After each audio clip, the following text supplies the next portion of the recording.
make sure we're all set up. Okay. I'm not too once the 10. So it is 5:16. So I think you can call the meeting to order whenever you're ready, Jeff. Okay, we'll go ahead and call the meeting to order. So Awesome.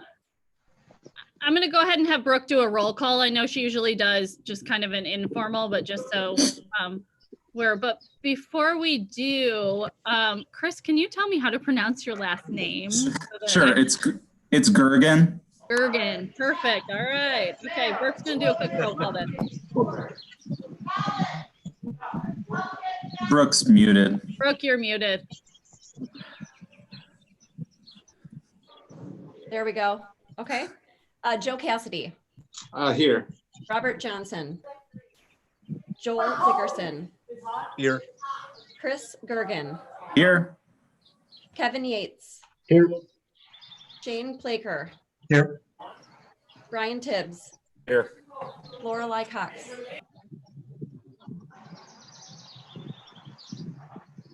All right. We'll go ahead. We will have an introduction this time since Chris is new. I don't know whether, Chris, you want to go ahead and introduce yourself, or Joel, if you want to provide introduction, that's up to you guys.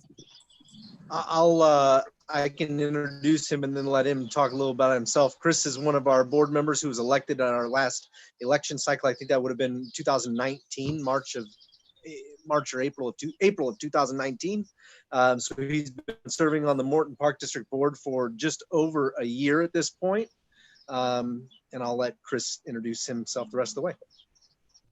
Yeah, so my hometown's Morton. I was able to take over a insurance agency, Country Financial, that I've been with them for the last 11 years in Morton.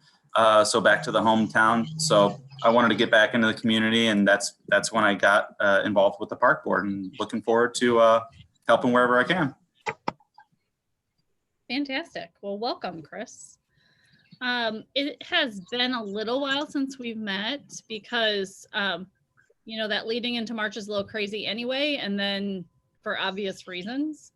I won't get into that, but we do have January minutes to approve on the agenda. I'll move to approve the January minutes. Second by Tibbs.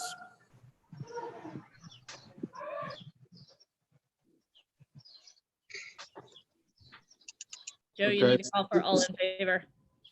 All in favor? Aye. Aye. Aye. Aye. So then the review of bills for January, February, March, and April, are we just going to take these individually? That's up to you guys. You can take them individually or together. I don't have any questions regarding, so I don't have any problem taking them together. I can leave that up to you guys. The only question that I had on it is, are you planning on doing any type of a revised budget?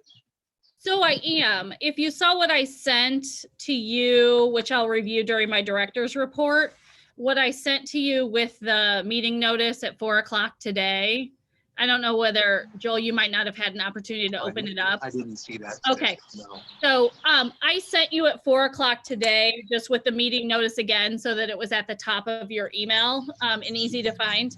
I sent just a budgetary overview, and I'm going to cover that in my director's report, Joel, but you'll be able to look at it and see. So yes, I have every intention of doing that. We've already been working on that.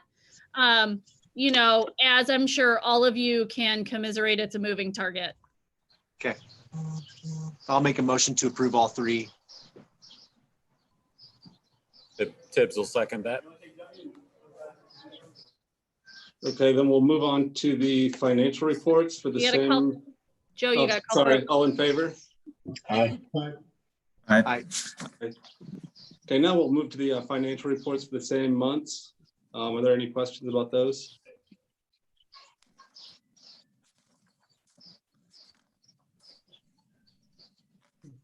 And is there a motion to approve them? So moved. Who made that That was motion? Kevin. Kevin, thank you. I'll second that. All in favor? Aye. Aye. All right. That takes us to Katie's director's report. So I did send this to you because I'm sure that you'll have questions beyond now. And like I said, you know, this is a projection at this point, but I wanted to kind of focus my report on just where we're at and what the impact is on us right now. But as you know, COVID-19's had a profound impact on all areas of our community, and HISRA is no exception to that whatsoever. I've kind of outlined for you in that document that I attached to your email what the projections of that impact are. But the reality of that is it's like everything else for us, right? Those are the projections as of right now. And in 5 minutes, the press conference could change that. So those projections just kind of give an overview for you, both financially and programmatically, of how this has impacted us as an organization. But as you can see in that overview, if you are able to follow along, if you got that, and I apologize, Joel, that you didn't get it, but we're estimating about an 8% reduction in tax revenue from our member districts. You know, again, that could be a changing target, but that's where we're at this point. Our spring canceled programming was roughly about $20,554. Our summer canceled programming at this point is about $5,740.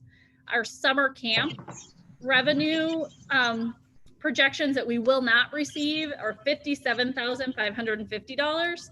So, you know, that total is right around $84,000 in lost revenue based on all the cancellations that have happened.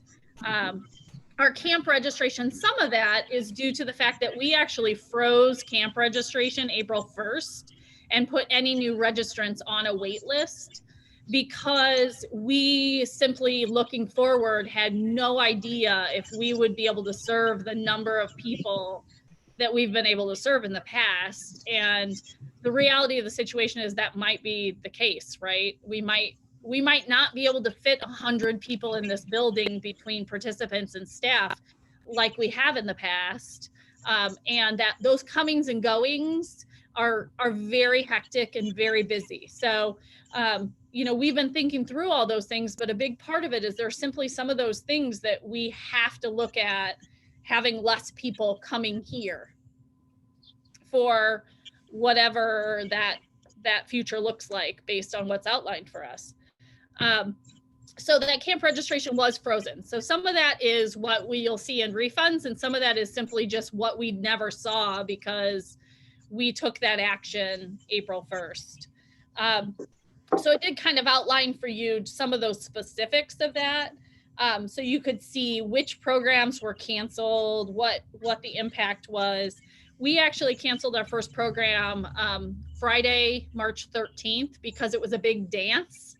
And, you know, that was kind of when everything started to unravel. And while the stay-at-home order wasn't issued yet, it didn't make sense to run a big program where everybody was very close to one another, given that climate right then. So we actually canceled that program and virtually everything after that until today. And actually those cancellations, all programs have been canceled through March 30th at this point. Our Focus Adult program continues to meet via Zoom meeting twice a week so that we can provide some of that consistency to those participants. Many of those participants spend for anywhere from 1 to 4 days a week with us here in our building. So we felt like that was really important to continue to have that. The personal trainer that our participants work with at the Riverplex has been kind enough to volunteer to get on every Wednesday, and she does a at-home workout with them every Wednesday. So that's been really great for them, and they've celebrated each other's birthdays, and they've done, you know, all the other things that they do. We've done some virtual activities with them, scavenger hunts and art activities and things like that. So it's also been a really good trial for us, right? If that's something that we can potentially do in the future, these have been some opportunities to kind of work through some of that. And if this happens in our future again, it helps us be a little bit better in that way. As you can see on the overview, we've experienced some projected expense cuts as well, thank goodness.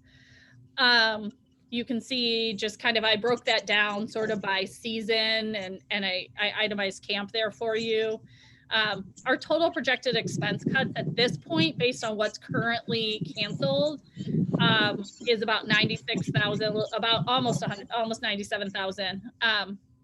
I will say though, and it's important for me to say that we do anticipate additional expenses for supplies that can't be shared, right?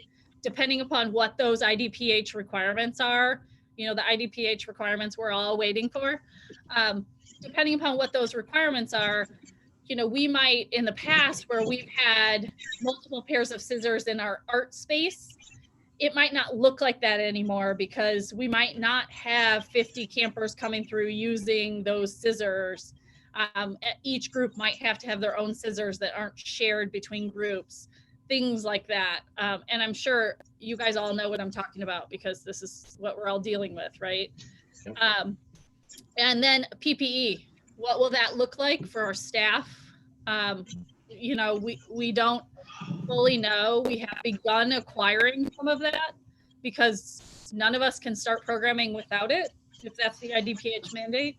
And it is likely that that will be the case. But, and then of course, the impact of unemployment, which we're all feeling right now too. And, you know, that's a big question mark as well. Our focused parents were extremely kind to us and they donated back about $2,500 in refunds so that we could continue paying our staff for a little while, which was really nice. We have reduced workforce. All of our seasonal program staff is not working right now, obviously, so they're not being paid. Our focused aides are working very limited amount. Our administrative assistant is not working.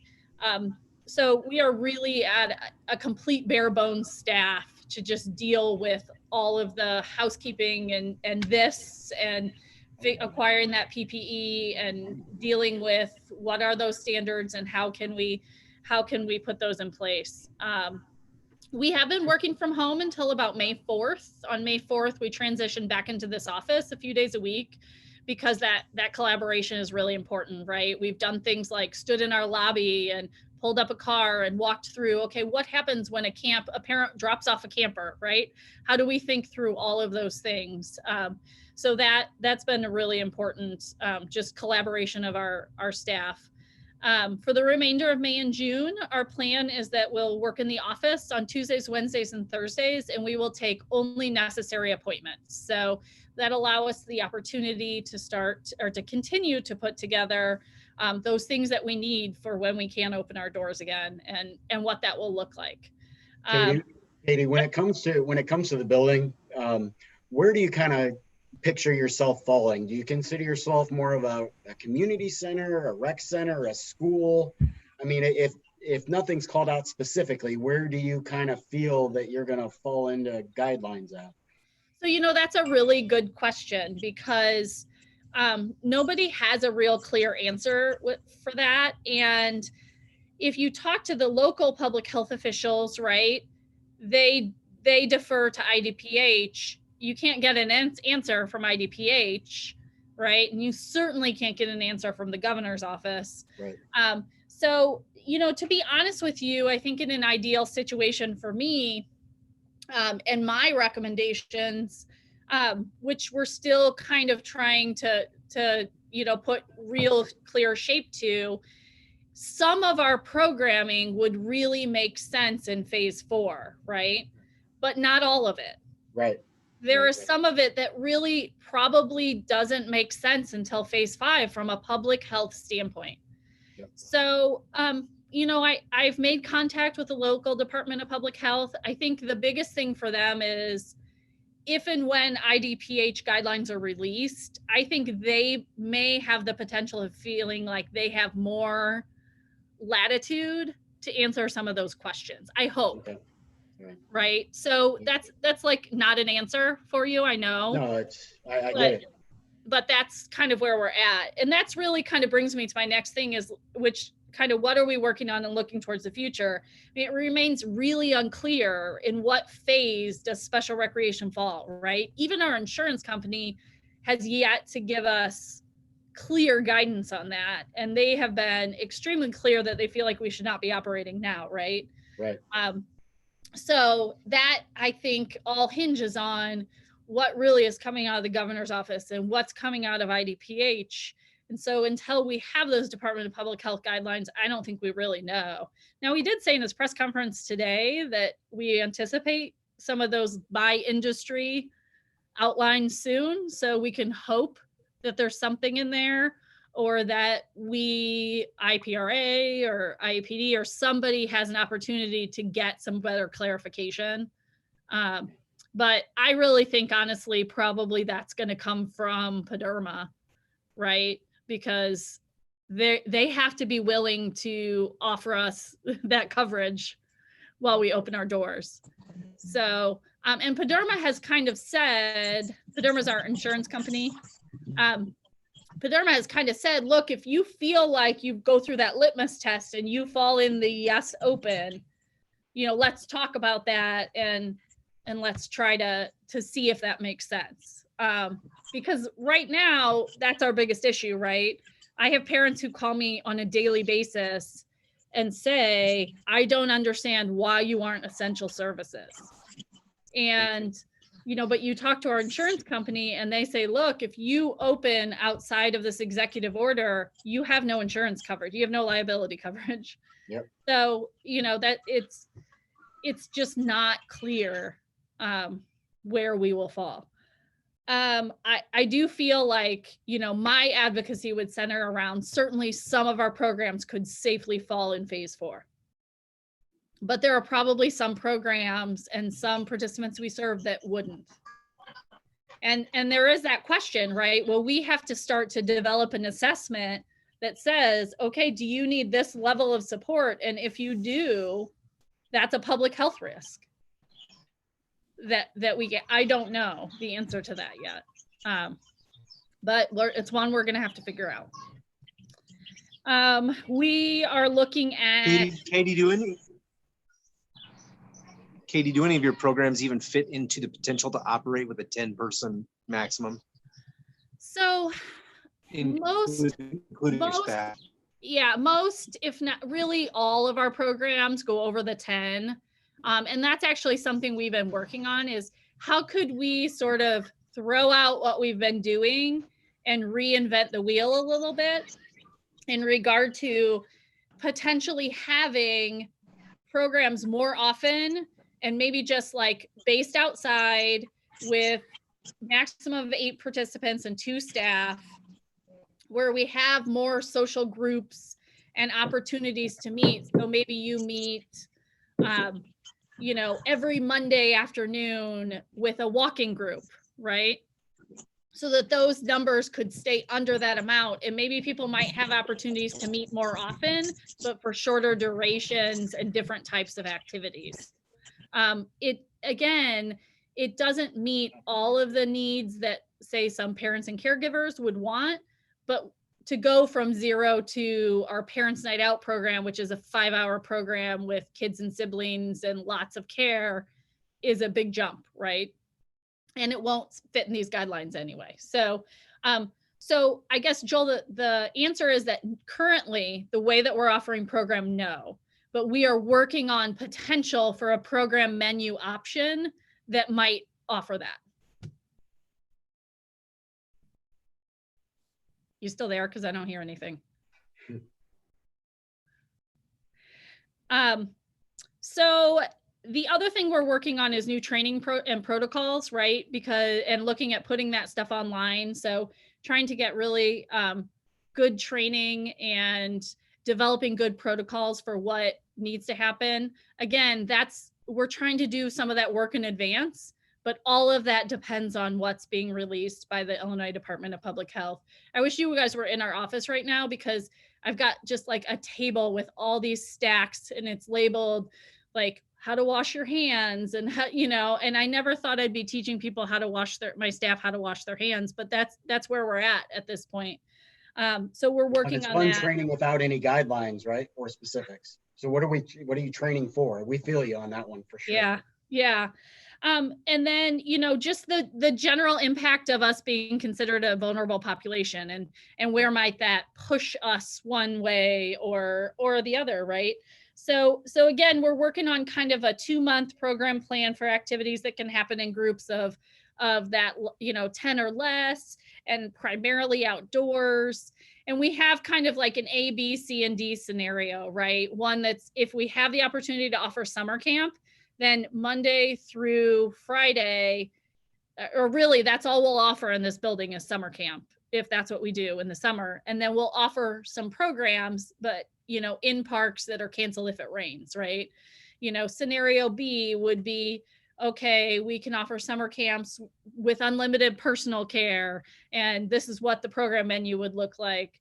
Scenario C, we can't offer summer camps, but we can offer a program menu with limited personal care, things like that. So we're working on that.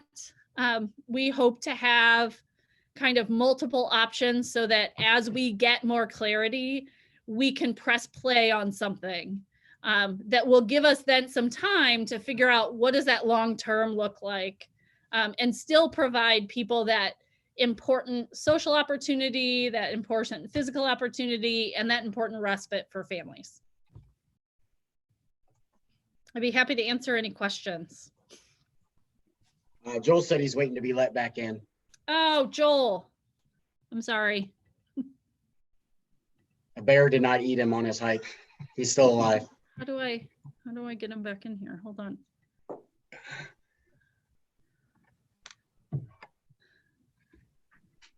Somehow I'm trying to share my desktop and I didn't mean to do that, so I apologize. There he is.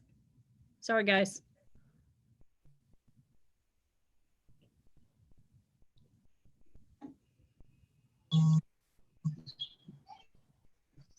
Are you back with us, Joel? I apologize for that. I'm back.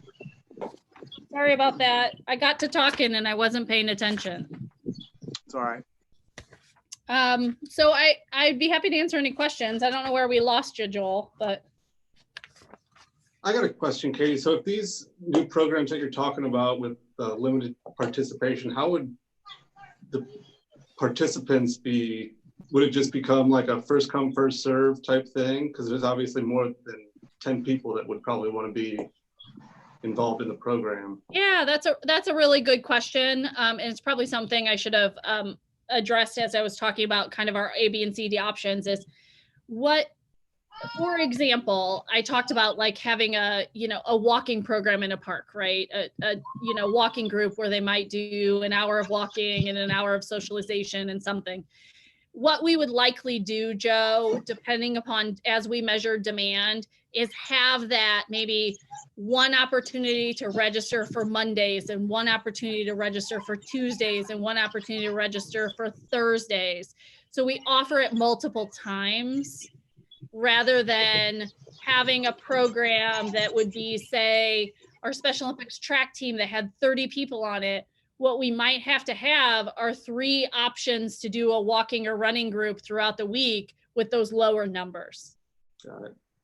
So our goal would be within budgetary limitations, certainly, to be able to provide as many or close to as many people the option to the program. It's just that those groups would look smaller.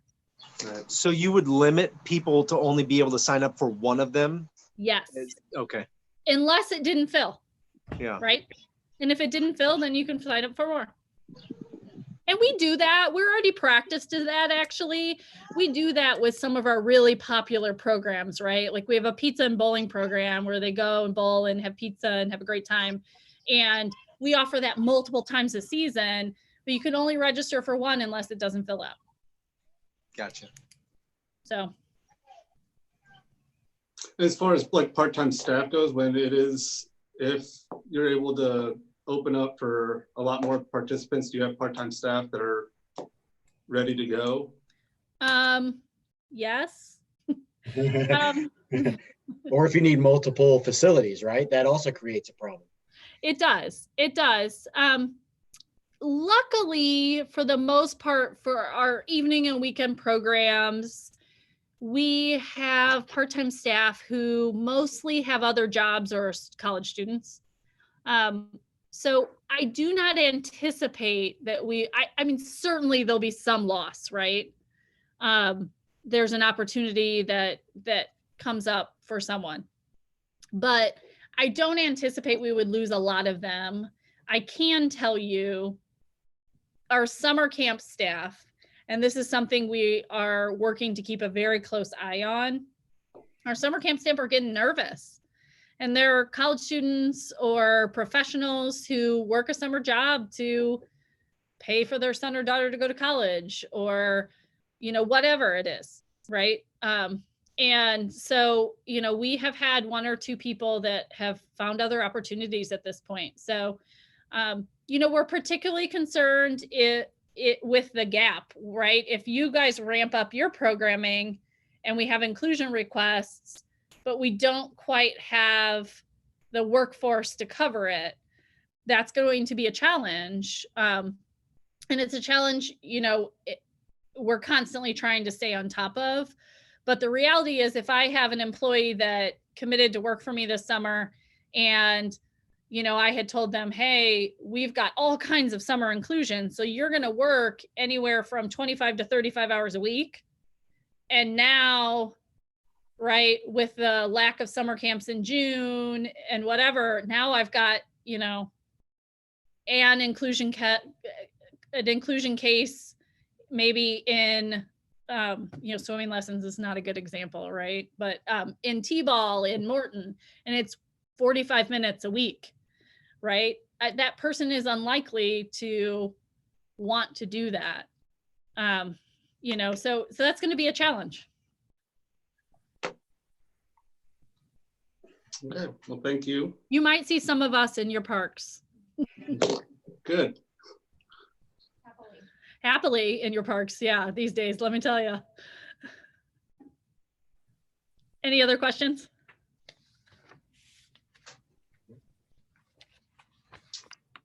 Is there anything that you need from us? Is there anything that we can do to help you as you're, you know, figuring out what your summer's going to look like? A direct line to the governor? I don't think any of us have that.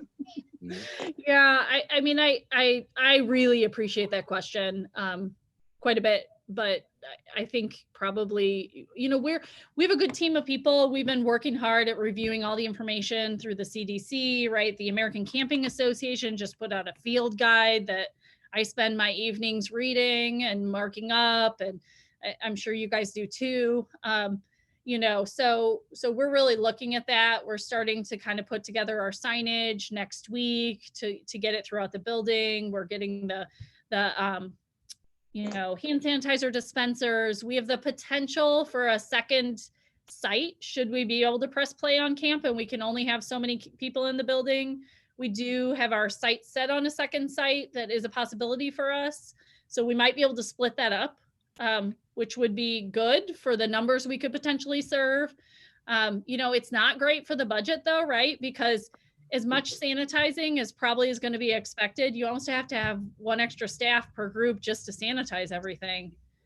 When you start to look at that, I mean, we've been looking at, I don't know what you guys have been looking at. We've been looking at daycare sanitization schedules, right? Because those DCFS, they have that stuff spelled out. And when you look at those things, it's a really big, hefty job. And when you think about what's going on right now and how that might be amped up as a result of that, it's a lot to wrap your brain around. Well, our facility here, I can't speak for Brian and Joel, but I think facility wise, any of us would be willing to help wherever we could. I mean, you'd be welcome to use ours if it fit what you needed. Awesome. As we're not taking reservations or anything like that, and our programming could be worked around what you've got going for the most part. So that's fantastic. And you know, for our Focus in our Summer Days group, you know, they primarily need a place to land in the morning and a place to land in the afternoon and a place to land if it rains. Yeah. You know, which is what's great. The problem is that morning, if you look at the sheer number of people that we have descend upon this building in an average summer, it's between 125 and 150 people Sure. in the morning hours. So, and then the pickup hours. So looking at that and looking at, the potential of staggering that or utilizing 2 separate entrances here at this building and still using a third site. So that's super helpful, Kevin. Thank you.